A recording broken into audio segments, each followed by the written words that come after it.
Vous dites que les juifs, les vrais hébreux sont des noirs, les africains. Non. Pourquoi?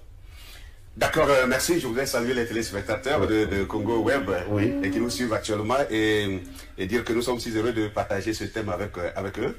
Et les juifs sont noirs. C'est choquant. C'est choquant. C'est choquant, mais c'est une réalité parce que quand on parle de juifs ou hébreux, cela fait appel aux Saintes Écritures, à la Bible.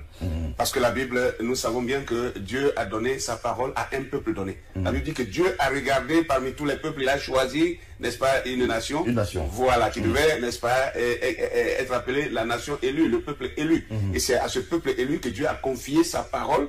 Et ce peuple-là s'appelle le peuple d'Israël. Et maintenant, nous disons aujourd'hui qu'Israël est un peuple noir. Et ça choque parce qu'il y a un peuple qui existe aujourd'hui. En Israël. Sur le territoire appelé Israël. Israël et qui n'est pas noir. Et qui n'est pas noir. Voilà. Et donc ça peut paraître scandaleux, mais nous voulons partir sur la base des Saintes Écritures parce que si Dieu a parlé de son peuple dans les Écritures, il a dû identifier ce peuple-là.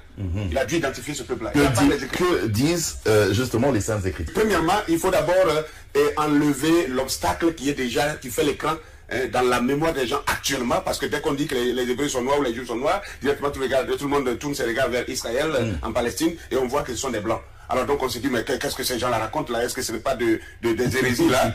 Alors nous allons voir dans Apocalypse chapitre 2, le verset 9, Apocalypse 2, verset 9, qui nous dit quelque chose de très clair et de très précis. Je connais ta tribulation et ta pauvreté, bien que tu sois riche, et les calomnies de la part de ceux qui se disent juifs et ne le sont pas, mais qui sont une synagogue de Satan. Ça, c'est terrible. Dieu est en train de nous prévenir qu'il y a un peuple qui allait se substituer au peuple élu et qui allait se faire passer pour des juifs et qui ne seraient pas des juifs. C'est une imposture, ça. C'est une imposture.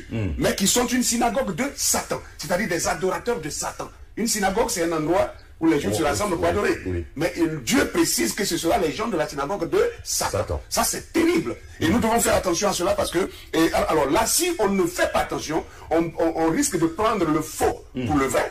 Et le vrai pour le faux, c'est ce qui a été fait d'ailleurs. D'ailleurs, encore, et après chapitre 3, 9, dit encore la même chose et enfonce la chose plus gravement. Et Apocalypse 3, 9, qui nous dit encore, voici, je te donne de ceux de la synagogue de Satan qui se disent juifs et ne le sont pas, mais qui mentent. Vous voyez le mot qui est utilisé par Dieu ici, qui mentent.